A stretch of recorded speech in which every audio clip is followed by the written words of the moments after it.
அனைவருக்கும் வணக்கம். இன்றைய யோக பகுதியில் நம்ம பார்க்கக்கூடியது யோக முத்திரை. அது நிறைய விதங்கள் இருக்கு. அதுல ஒன்னொன்னா நம்ம அப்படியே பார்த்துடலாம். அதோட பலன்களுமே நம்ம பார்த்துடலாம். முதல்ல கால்களை நீட்டி தண்டாசனால உட்காந்துடலாம். நல்லா மூச்சு இழுத்துட்டு மூச்சு விடலாம்.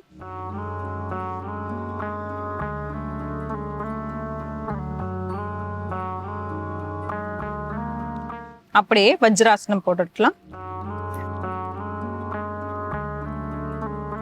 இது வஜ்ராசனம். நல்லா அந்த குதிக்கால் மேல நல்லா உட்கார்ந்துட்டு முதுகு தண்டை நல்லா நேரம் ஆக்கிடலாம். இதுலயே கை பொசிஷன் ரெண்டு விதமா இருக்கு. ரெண்டுமே நம்ம பார்த்துடலாம். ஒன்று பேசிக்கா பண்றவங்களுக்கு, அதுக்கப்புறமேட்டு கொஞ்சம் இன்டிமேட்டா இருக்கவங்களுக்கு அது பண்ற மாதிரியும் பண்ணிடலாம். இப்போ இதுல நம்ம என்ன பண்றோம்னா பேசிக்ல ஃபர்ஸ்ட் பண்ணலாம். வஜ்ராசனால உட்கார்ந்துட்டு கைகள் பின்னாடி கொண்டு போயிட்டு இந்த எல்போ இப்படி பிடிக்கிற மாதிரி வச்சிடணும். இந்த இடது கையோட இந்த எல்போ இப்படி பிடிக்கணும். பிடிச்சிட்டு முதுகு தண்டை நல்லா நேரம் ஆக்கிட்டு மூச்சை இழுத்துக்கிட்டே முன்னோக்கி குனியணும். கீழே போனோடனே மூச்சை விட்டுறணும். நம்மளோட நெற்றி பகுதி கீழே அதில் படுற மாதிரி இருக்கணும். படுற மாதிரி வைக்கும் போது நெற்றி பகுதி கீழே வைக்கும் போது நம்மளோட பின்பகுதி மேலே தூக்கக்கூடாது. இந்த காலில் இப்போ எப்படி நம்ம உட்காந்துருக்கோமோ அதே மாதிரி இருக்கிற மாதிரி நம்ம ட்ரை பண்ணணும். முடிஞ்ச அளவுக்கு நம்ம ட்ரை பண்ணலாம். ஒரு சில பேருக்கு நம்ம என்ன பண்ணுவாங்கன்னா, நம்ம இப்படி முன்னாடி போகும்போது இப்படி தூக்கிடும். ஒரு சில பேருக்கு போகும். ஆனால் நம்ம பயிற்சி பண்ண பார்த்தீங்கன்னா நம்மளுக்கு அது நல்லாவே கரெக்டாக வந்துடும். இப்போ எப்படி பண்ணுறதுன்னு பார்க்கலாம். கைகள் ரெண்டுமே பின்னாடி இப்படி கட்டிட்டு முதுகு தண்டை நல்லா நேரம் ஆக்கிட்டு செஸ்ட் நல்லா இப்படி ஓப்பன் பண்ணணும். கீழே போகும்போது இந்த தோல் பட்டு இப்படி சுதிக்கிடக்கூடாது. நல்லா இப்படி ஓப்பன்லேயே இருக்கணும். அப்போதான் மார்பு பகுதிக்கு நல்லாவே விரிவடையும்.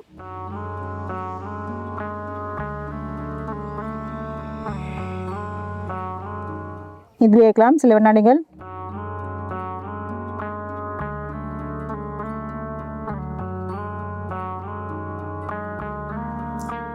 தளர்த்திக்கலாம்.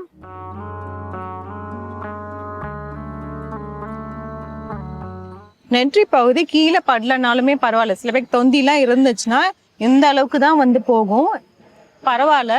எந்த அளவுக்கு போகுதோ அந்த அளவுக்கு மட்டும் நம்ம பண்ற மாதிரி நம்ம பார்த்துக்கலாம். இப்போ இதுலயே நம்ம ஹேண்ட் பொசிஷன் வேற மாதிரி வைக்க போறோம். அடுத்தது இன்டர்மீடியட். இது பேசிக். இப்போ இன்டர்மீடியட்ல எப்படி நம்ம போறோம்னா, கைகள் முன்னோக்கி நீட்டிட்டு கைகள் பின்னால் இப்படி கொண்டு போறோம். நல்லா பின்னாடி போயிட்டு கைகள் பின்னோக்கி கோத்துட்டு நல்லா அந்த எல்போவை ஸ்ட்ரைட்டன் பண்ணும். இந்த தோல் பட்டையை நல்லா இப்படி ரொட்டேட் பண்ணும். ரொட்டேட் பண்ணும் போது பார்த்தீங்கன்னா நம்மள மார்பு பகுதி நல்லாவே விரிவடைஞ்சிரும். கைகள் நல்லா கோத்து வச்சுட்டு அதே தான் முன்னோக்கி நம்ம குனியணும். மூச்சை இழுத்துக்கிட்டே கீழே போகும்போது மூச்சை விட்டுறணும். விட்டுட்டு குனியும் போது நம்ம கைகளையும் மேல் நோக்கி நம்ம தூக்கணும்.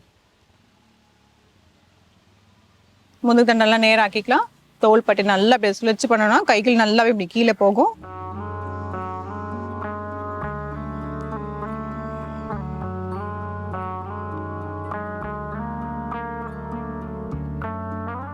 சில வினாடிகள்.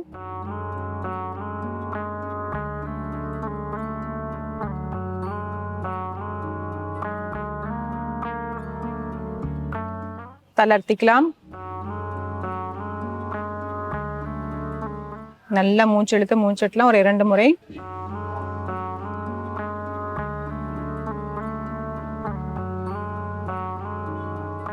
இப்போ இதே நம்ம வஜ்ராசனம் போட்டு பண்ணியிருக்கோம். வஜ்ராசனம் போட்டுட்டு என்னால் உட்கார முடியல, காலில் இந்த இடத்துல வலிக்குது, என்னால் உள்ள உட்கார முடியலங்கிறவங்களுக்காக நம்ம என்ன பண்ணலாம்னா, அப்படியே நம்ம சம்மணம் போட்டுக்கலாம். கை பொசிஷன்ல அதே தான் எப்படி பண்ணமோ அதே மாதிரி வச்சுக்கலாம். கால் பொசிஷன் மட்டும் நம்ம மாற்றிருக்கோம். வஜ்ராசனம் போட முடியாதவங்க இந்த மாதிரி போட்டுட்டு அதே மாதிரி இந்த பேசிக்ல இப்படியே கொண்டு போகலாம். மறுபடியும் நல்லா மேலே வந்துடலாம். கையிலுமே அடுத்த கை பொசிஷன் அதே மாதிரி தான். எப்போ நம்ம கையை நல்லா இப்படி பின்னாடி கொண்டு போய் கட்டுறோமோ அந்த டைம்ல நல்ல முதுகு தண்டை நேரம் ஆக்கிட்டு ஷோல்டர் இப்படி ஃபுல்லா இப்படி ரொட்டேட் பண்ணும். நிறைய பேர் அது பண்றதுக்கு மறந்துடுறாங்க. அப்படியே வச்சு அப்படியே பண்ணும்போது பாத்தீங்கன்னா இந்த இடத்துல இந்த ஷோல்டர் ஜாயிண்ட்ல நல்லா கிராம்ப் வந்துடுது. அதுக்காக நம்ம இந்த மாதிரி பண்ணணும். முதுகு தண்டை நேரம் ஆக்கிட்டு நல்லா இப்படி பின்னோக்கி இப்படி சுழற்சி பண்ணா கை நல்லா நீண்டு வரும். நீண்டு வந்துட்டு அப்படியே பண்ணலாம்.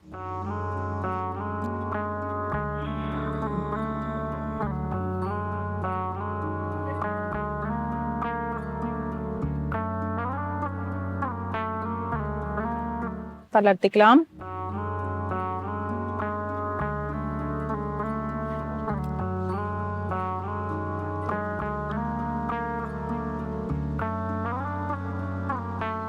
இந்த மாதிரி பண்ணும்போது பார்த்தீங்கன்னா நம்மளோட முகத்துக்குமே வந்து நல்ல பிளட் சர்க்குலேஷன் போகும். நம்ம நெற்றி பகுதி கீழே போய் படுறதுனால வந்து நல்லாவே வந்து நம்மளோட முக பொலிவடையும். அதுக்கப்புறம் நம்ம தலைக்கு வந்து நல்லாவே பிளட் சர்க்குலேஷன் போகும். முன்னோக்கி போய் குனியும் போது பார்த்தீங்கன்னா ஹெட்டுக்கு வந்து நல்லா பிளட் சர்க்குலேஷன் போகும். ஸோ அதனால பிரெயின் வந்து நல்லா ஆக்டிவாக இருக்கும். நம்ம மைண்ட் வந்து நல்லா காமாக இருக்கிற மாதிரி இருக்கும்.